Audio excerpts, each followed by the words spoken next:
오늘 이제 사도행전 26장입니다. 27장 그리고 28장 이렇게 세 번 하면 딱 우리 마지막 주 12월 마지막 주에 마칠 수 있을 것 같습니다.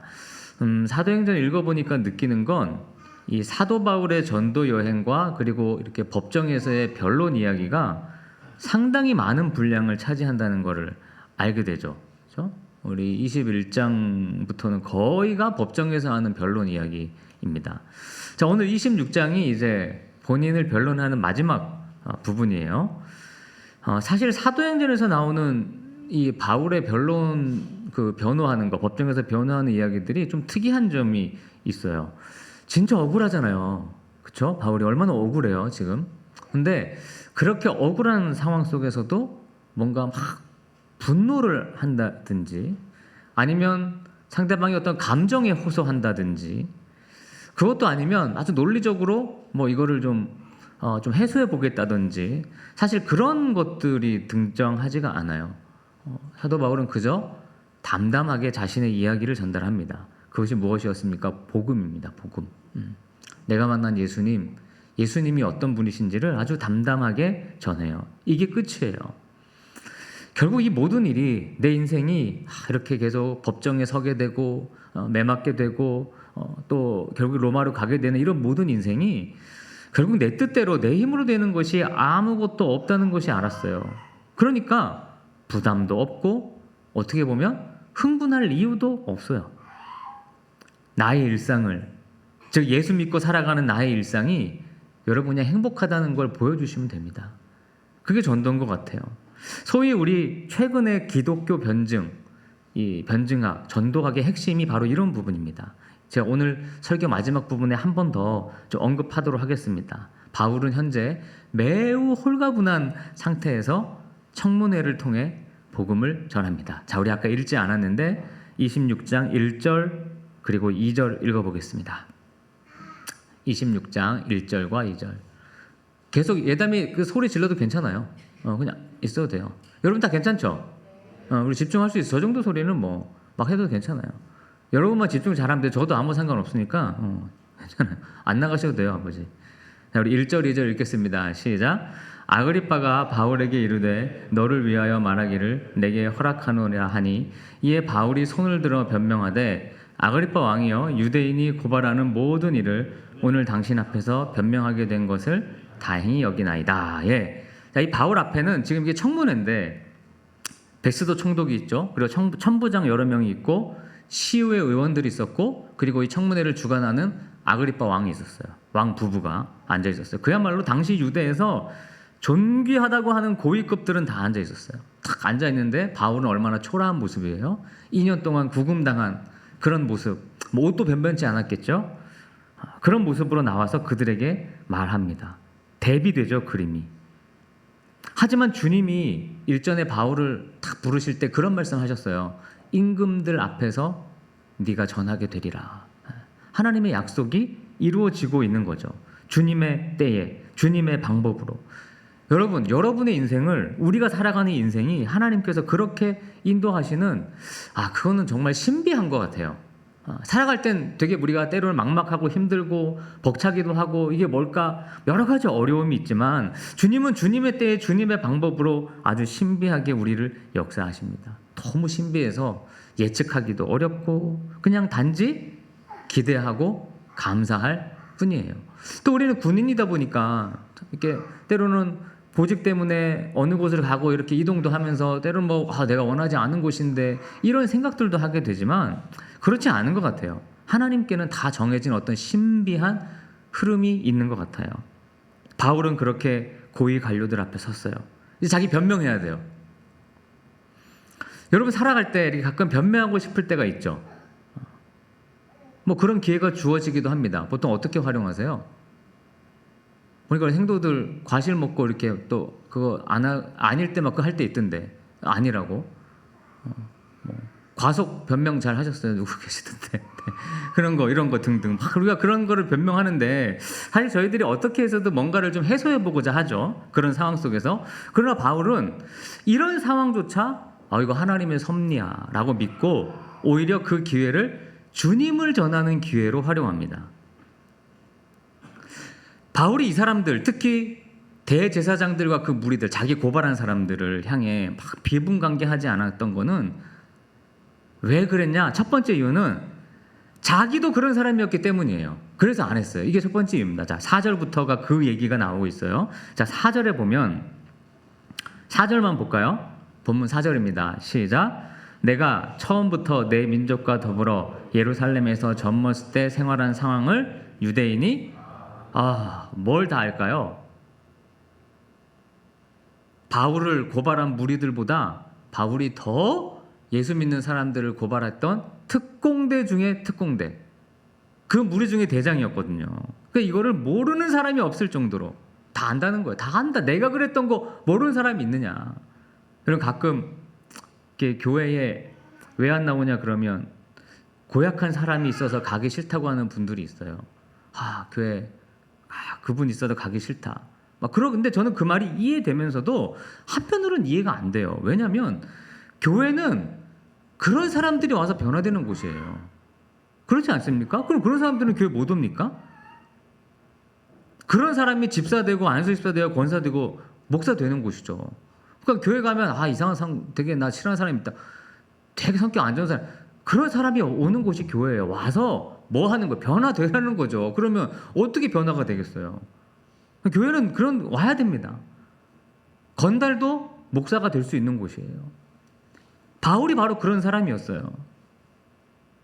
바울은 너무 잘 알아요. 자기를 고발한 사람들의 속성을. 왜? 나도 해봤으니까. 나도 해봐서 알아. 그들에게 뭐라 하지도 않고 화내지도 않았어요. 그걸 당연히 여기며 살았던 본인이니까. 저 사람들 제 아무것도 모르고 저렇게 하는 거에 대해서 나도 그랬는데 내가 뭐라고 하겠습니까? 그런 이야기예요. 자, 9절을 보십시오. 9절에 보면 그 이야기가 나옵니다. 자, 9절 함께 읽습니다. 시작. 나도 나사렛 예수의 이름을 대적하여 많은 일을 행하여야 될 줄 스스로 생각하고. 그러니까 다 그러는 줄 알았다. 그때는. 그래서 200km가 넘는 예루살렘에서 다메섹까지 넘어가 예수 믿는 사람들을 내가 잡아서 심판하고 죽이려 했다. 나도 그랬다. 그러다가 그 다메섹 가는 길 위에서 내가 그렇게 싫어하던 예수님을, 부활의 예수님을 내가 만나서 이렇게 변화됐다. 이 얘기입니다. 그 얘기가 26장 이 하나에 다 들어있어요. 여러분, 우리가 모든 사람이 다 가는 길을 그대로 쫓는 거 한번 잘 생각해 봐야 됩니다. 다 한다고, 다 저렇게 한다고, 나도 똑같이 그렇게 하는 거 그거 잘 생각해 봐야 돼요. 여러분, 예수님도 모든 사람들이 6월절 특사로 누구를 놓아주라 그랬죠? 바라바를 놓아주라 그랬어요. 바라바를 놓아줘라. 바라바를 놓아줘라. 아마 우리도 그 자리에 있었다면 바라바를 놓아줘라 그랬을 것 같아요. 감히 용기 있게 예수를 놓아주시오. 알지만 그렇게 못했을 것 같아요. 저도. 그 상황에서는. 모두가 다 한다고 옳은 게 아닌 거죠. 그러니까 성경적인 게 옳은 것 같아요. 그 성경에도 세상 유행을 따라가지 마라. 그런 말씀도 있는데 저는 다행히 감사하게도 그냥 어릴 때부터 이렇게 유행을 따라가는 게 되게 싫더라고요. 제 성격은. 그러니까 옷도 롱패딩 유행하면 저는 굳이 숏패딩을 입었고, 그 넥타이도 우리 남자분들 아실 거예요. 이렇게 넥타이가 한 번은 두꺼운 거, 세대 지나면 얇은 거 이렇게 바뀌거든요. 그러니까 저는 두꺼운 거 유행할 때 얇은 거 했고, 얇은 거 유행할 때 두꺼운 거. 되게 돌고 돌아요. 근데 그 유행을 따라하고 싶지 않더라고요. 그리고 다 이렇게 옷에도 상표가 이렇게 대문짝에 이렇게 있는 옷은 잘 안 입어요. 다 그러니까 누구나 그런 걸 좋아하는 거를 저는 좀 그러니까 옛날부터 좀 싫었어. 근데 목회도 그렇더라고요. 교회 생활도 남들이 다 똑같이 굳이 해야 되는 거 왜 그거 다 똑같이 해야 되지? 라고 하는 게 어떤 저의 좀 성격이었던 것 같아요. 근데 뭐 요즘 우리 젊은 친구들도 보면 다 이렇게 유행을 따라 하는데 뭐 그게 나쁘다고 할 수는 없지만 그런 거에 있어서는 아주 뭔 얘기 하다가 이 얘기를 갑자기 했죠? 우리 예수님도 그런 얘기 하셨다. 넓은 문으로 가지 말고 좁은 문으로 가라. 그러니까 사람들은 다 넓은데 자기들이 좋은 거 편한 거 하러 다 간다. 그러나 좁은 길로 가는 사람들은 좁은 문으로 들어가는 사람은 적더라. 왜? 그 길은 힘드니까. 어려우니까. 남들 다 안 하는 거니까. 그래서 어려운 거예요. 군 생활도 그래요. 다 하니까 나도 다 해야 돼. 다 이렇게 해야 돼. 거기서 나만의 내가 크리스찬으로서의 나의 중심을 지키기가 어려운 거죠. 여러분, 다 옳다고 생각하는 것도 다시 한번 들여다봐야 돼요. 꼭 그래야 할까? 그러니까 바울 얘기가 그거예요. 나도 그때 다 하니까 나도 그렇게 해야 되는 줄 알았다. 그냥 휩쓸려서 했다는 거예요. 안 좋은 건데. 여러분, 우리가 예수님 빼고는 다 바꿀 수 있는 거예요. 예수님 빼고는. 교회에서도 마찬가지입니다. 예수님 빼고는. 우리 집사님이 가끔 수요일날 저 여기 반주하시다가 보시고 제가 쓰레빠 신고 여기 서 있다고 되게 재밌다고 막 그러시던데, 뭐 여기 위에 원래 쓰레빠 신고 가도 되는 곳이죠. 예. 뭐 샌들 신고 막, 저는 좀 그런 것 같아요. 그럼 다 너무 이렇게 우리가 정해진 틀보다 예수님 안에서 좀 융통성 있는 거는 좀 융통성 있게 해도 그게 무리가 없지 않을까. 이 얘기를 바울이 26장에서 또 하고 있어요. 이 왜 또 한다는 말을 드리냐면, 바울이 예수님 만난 이야기를 사도행전에 여러 차례 하고 있거든요. 여러 차례. 자, 이제 넘어갑니다. 넘어가기 전에 잠깐 혼자 읽으면 이해하기 어려운 구절 한 절만 잠깐 보고 넘어갈게요. 여러분 6절 한번 보시면, 6절, 자 6절 읽어봅니다. 시작. 이제도 여기 서서 신문 받는 것은 하나님이 우리 조상에게 약속하신 것을 바라는, 지금 여기 내가 왜 법정에서 신문 받게 됐냐? 우리 조상에게 약속하신 것을 바랬기 때문이다. 이 말을 혼자 읽으면 좀 이해하기 어렵잖아요. 설명을 하고 넘어가는 건데, 약속하신 것이 뭐냐? 여러분, 하나님이 유대인들에게 약속한 게 뭐예요? 메시아를 약속하셨죠. 메시아를 보내줄 거다. 메시아. 그래서 구약성경 창세기 3장 15절부터 구약성경의 전체 흐름은 하나님이 그들에게 메시아를 보내주시겠다는 약속의 이야기입니다. 성경은. 근데 바울은 그 메시아가 누구라는 거예요? 예수님이고 이미 오셨다는 거예요. 이 땅에. 이미 오셨어. 근데 유대인들은 뭐예요? 그 사람은 메시아일 수가 없다는 거죠. 왜? 그들이 기대한 메시아는 정치적인 메시아였거든요. 로마로의 압제로부터 구원해 줄 메시아였거든요. 그러니까 저렇게 초라하고 힘없고 볼품없고 십자가에서 죽어버린 사람이 어떻게 메시아냐? 인정 못한다. 자, 이것 때문에 바울이 신문 받고 나도 몰라서 나쁜 짓 하다가 그 부활의 예수님이 만나주셨다. 이해되시죠? 그런 변명이에요. 자, 그 다음 14절입니다. 오늘 읽은 본문인데, 자 14절 시작. 우리가 다 땅에 엎드러짐에 내가 소리를 들으니 히브리 말로 이르되 사울아 사울아 내가 어찌하여 나를 박해하느냐? 가시채를 뒷발질하기가 내게 고생이니라. 자, 14절부터 18절이 바울이 예수님 만난 이야기를 하고 있어요. 근데 여기 보면 가시채를 뒷발질하기가 내게 고생이다. 이게 뭔 말이에요? 저도 잘 몰라요. 찾아봤어요. 근데 이건 이 당시 용어니까 저도 잘 모르는데, 헬라 사회에서 이렇게 신을 대적하는 인간의 무모함을 표현하는 뜻이래요. 자기 파괴적인 행동을 묘사할 때 이 표현을 쓴다고 합니다.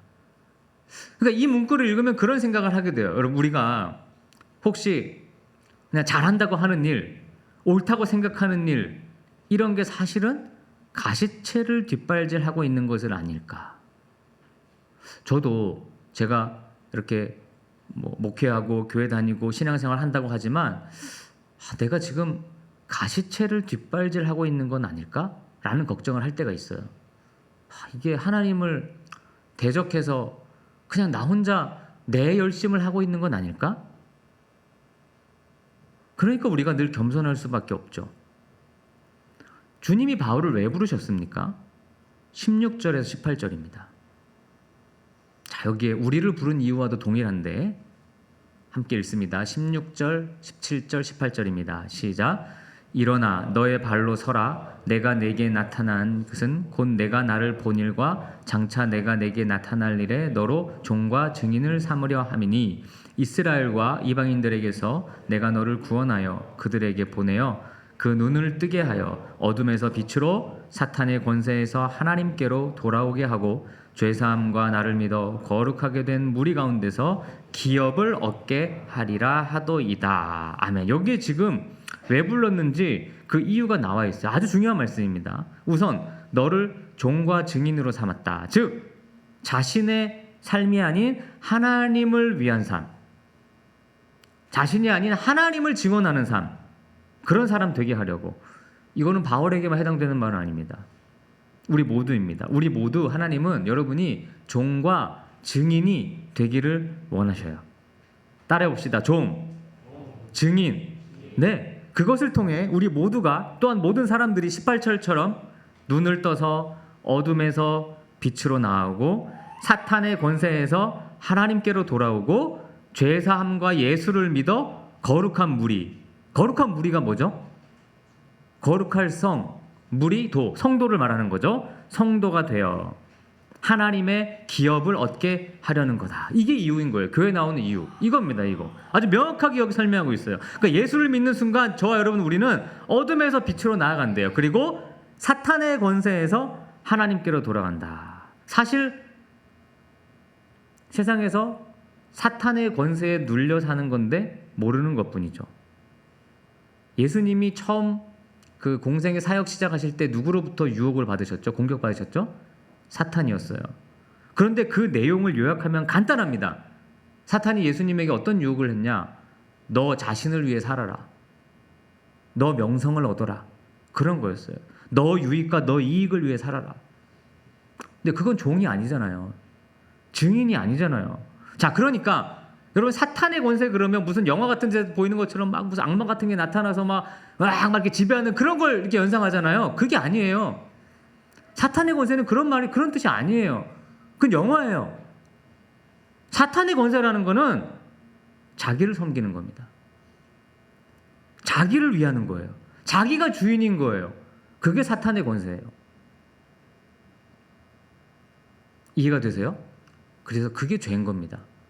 우리는 종이고 증인인데 나를 위한 삶, 나를 섬기고 내 인생에 내가 주인인 거, 이게 죄예요. 그러니까 사탄은 멀리 있지 않아요. 내 모습이 뭐 거룩하고 친절하고 경건해 보여도 늘 자기만 생각하고 자기만 섬기고 살면 그건 사탄의 종이에요. 내 변명하기 바쁘고 내 것만 챙기고 내가 주인인데 내 인생, 그렇게 생각하는 사람은 크리스천이 아닌 거예요. 거룩한 무리, 성도는 주를 위해 다른 사람을 위해 사는 사람들입니다. 그럴 때 뭘 받는다 그랬죠? 기업을 받는다. 여러분 너무 멋있지 않습니까? 이 말씀? 이 말씀이 이게 지금 바울이 왜 부름을 받았는지에 대한 핵심이 나와 있는데 바로 우리에게 주시는 말씀이기도 합니다. 여러분 인생의 주인 누구시라고요? 주님이십니다. 내가 주인일 때 우리는 사탄의 권세 속에 사는 것이죠. 그것을 바울이 고관들에게 그대로 전했어요. 가감없이. 여러분들은 여러분의 인생 여러분 주인으로 살잖아요. 사탄의 권세 속에 사신 거예요. 이렇게 전했어요. 자, 어떤 반응이 올까요? 24절에서 29절입니다. 24절부터 29절까지입니다. 자, 읽겠습니다. 시작. 바울이 이같이 변명하매 베스도가 크게 소리내어 이르되 바울아 내가 미쳤도다. 내 많은 학문이 너를 미치게 한다 하니 바울이 이르되 베스도 각하여 내가 미친 것이 아니요 참되고 온전한 말을 하나이다. 왕께서는 이 일을 아시기로 내가 왕께 담대히 말하노니 이 일에 하나라도 아시지 못함이 없는 줄 믿나이다. 이 일은 한쪽 구석에서 행한 것이 아니니이다. 아그리빠가 바울에게 이르되 내가 적은 말로 나를 권하여 그리스도인이 되게 하려 하는도다. 바울이 이르되 말이 적으나 많으나 당신뿐만 아니라 오늘 내 말을 듣는 모든 사람도 다 이렇게 결박된 것 외에는 나와 같이 되기를 하나님께 원하나이다 하니라. 아멘. 베스도 총독이 바울에게 말했어요. 뭐라고 얘기했죠? 너 미쳤네? 미쳤구만. 근데 이 미쳤다는 것도 잘 이해하셔야 돼요. 무슨 정신병자가 됐다 그런 말이 아니에요. 사고 방식과 삶의 태도와 가치관이 너무도 달랐다는 말입니다. 보통 세상은 다 이렇게 생각하는데 로마 사람들은, 로마의 질서는, 근데 그런 방식이 아닌 것으로 사니까 저렇게 산다고? 주를 위해 산다고? 자기 지금 청문회나 받고 있는 주제에 그래도 그게 나은 삶이라고 저렇게 얘기한다고? 미쳤네. 자기 돈 하나도 안 쓰고 자기를 위해 안 쓰고 그냥 복음 전도를 위해 저렇게 산다고? 미쳤네. 그러나 바울은 보여주고 싶었어요. 이렇게 사는 게 진리라고. 이게 오히려 행복한 삶이라고. 난 억울하지 않다. 이처럼 하나님이 나로 하여금 전도하고 복음 전하게 해주시는 거, 이거 너무 감사하다. 이게 은혜다. 오늘 은혜라는 찬양 불렀지만 저 찬양에도 보면 뭐 우리 그냥 지나온 날들, 그쵸? 그게 은혜다. 아팠다가 회복하니까 은혜야. 힘들었는데 그거 잘 돼서 은혜야. 우리는 보통 이렇게 이게 은혜라고 하잖아요. 근데 바울에게 있어서 은혜는 복음 전하는 기회가 있었던 것을 은혜라고 얘기했어요. 여러분, 이게 진짜 은혜인 거예요. 이게 진짜 은혜인 거예요. 증언할 수 있는 기회. 그러니까 여기 베스도가 총독이 미친놈아, 약간 흥분했죠. 흥분한 거지, 그렇죠? 흥분하니까 그런 말 나오는 거 아니겠어요? 그래서 바울에게 미쳤다고 했어요. 여러분, 우리가 말을 할 때 상대방이 화내는 건 보통 그 말이 왜 화내는 걸까요? 사실이어서 화내는 거예요. 우리가 이렇게 말하면 사실이 아니면 그렇게 화낼 이유가 없어요. 그냥 사실이고 좀 당황하니까 이 미친놈 이렇게 얘기하는 거예요. 그 말이 좀 맞는 게 있는 거죠. 요즘에 제가 제일 재밌게 보는 프로그램이 이혼 숙녀 캠프. 왜 웃으세요? 그거 좀 재밌게, 제일 재밌는 프로예요. 왜냐하면 너무 웃겨. 너무 웃기더라고요. 그거 보면서 저런 종류의 사람도 있구나. 저런 스타일의 사람도 있구나. 보면서 코미디 프로 볼 때는 난 하나도 웃지 않거든요. 웃음이 안 나와. 그래서 요즘에 코미디 프로가 그래서 안 되는 것 같아. 그런 게 워낙 재밌으니까 실제적으로 너무 재밌어. 그렇게 보다 보면 남편 측 얘기 쭉 하다 보면 진짜 저런 사람 세상에 있구나. 진짜 최악이다 뭐 이렇게 생각하다가 보면 이제 아내 쪽 얘기 나오면 더 최악이야. 그러니까 이 PD들이 아마 이 작가들이 그러니까 다 그렇게 쌍방 문제 있는 사람들을 고르는 거지. 뭐 한쪽 있는 사람은 이거 뭐 방송에 나오면 재미없지. 그래서 막 서로 뭐 얘기하는 거 보면 막 진짜 어떻게 저런 말을 할 수 있을까라는 얘기를 막 해. 막 서로 얘기하면 상대는 조용히 잘 들을까 화낼까? 화내. 왜? 대부분 다 맞는 얘기. 다 서로 맞는 얘기만 해요. 맞는 얘기만 하니까 그냥 서로 죽자 살자 그냥 화내고. 그때 준비 안 한 얘기 갑자기 나왔어. 이거 결론이 아닌데 그 얘기 하고자 한 건 아닌데 아무튼 그러니까 이게 막 화가 누가 나한테 무슨 얘기를 하는데 화가 나잖아요. 그러면 약간 그거는 사실인 거야. 사실. 여러분, 바울의 오늘 결론이 뭡니까? 이게 마지막입니다. 결론. 지금 읽은 말씀에 있었죠. 조금 전에 우리 읽은 29절에 보면 29절 한번 띄워주실까요? 제일 마지막 부분 보면 오늘 내 말을 듣는 모든 사람도 다 이렇게 결박된 것 외에 나와 같이 되기를 하나님께 원하나이다 하니라. 자, 이게 결론이에요. 이게 무슨 말입니까? 우리가 다 바울처럼 그렇게 하나님을 주인으로 모시고 종과 증인의 삶을 살기를 원한대요. 뭐 빼고는 자기처럼 옥에 갇힌 것 빼고는. 참 이거 훌륭한 말인 것 같아. 그러니까 여러분 보고 우리 보고 무슨 순교하라는 거 아니잖아요. 그렇죠? 옥에 가라는 거 아니에요. 그런 얘기 아니에요. 그냥 내가 그리스도인으로 사는 걸 보여주며 증거하며 말하며 주를 위해 남을 위해 그렇게 살라는 거예요. 그게 진짜 행복한 삶이라는 걸 보여주며 살라는 거예요. 여러분에게. 여러분, 하나님이 여러분의 인생의 주인인 게 진짜 행복하다는 걸 보여주면서 살래요. 주변 사람들에게. 그게 전도래요. 그렇게 하려면 여러분 진짜 행복하셔야죠. 그렇죠? 행복하셔야지 그걸 보여주며 살 수 있지. 자, 오늘 본문 마지막 절 가봅니다. 32절. 32절입니다. 자, 읽습니다. 시작. 이에 아그리빠가 베스도에게 이르되 이 사람이 만일 가이사에게 상소하지 아니하였더라면 석방될 수 있을 뻔하였나이다. 아멘. 되게 웃긴 얘기입니다. 자기들끼리 이제 바울이 딱 나가고 성문회장에서 자기들끼리 사적인 대화를 하는데, 저 바울은 결박할 이유가 없다. 만약 가이사 로마 황제잖아요. 로마 황제한테 상소하지 않았다면 저 석방됐을 거다. 근데 바울이 상소했어요. 왜? 로마에 가야만 하니까. 로마에 가야만. 그게 하나님이 주신 마지막 사명지였으니까요. 사도행전에 나오는 이 바울의 변론들은 참 두고두고 우리가 읽으면서 묵상할 만합니다. 여러분, 사탄의 권세가 아닌 하나님께 속해서 성도로서 주를 위해 남을 위해 늘 무엇을 할까 이렇게 고민하고 실천하며 사시는 여러분 되시길 바랍니다. 절대로 그 모든 일이 여러분이 하는 일들이 가시채를 뒷발질하는 일이 아니기를 바라고 또 기도합니다. 여러분도 바울처럼 이렇게 결박당하는 거 빼고는 바울처럼 되시기를 축원합니다. 여러분, 우리 인생의 주인이 하나님인 것처럼 또 그것이 얼마나 행복한 일인지를 우리 보여주면서 살아가는 저와 여러분이 되십시다. 기도하겠습니다. 주님,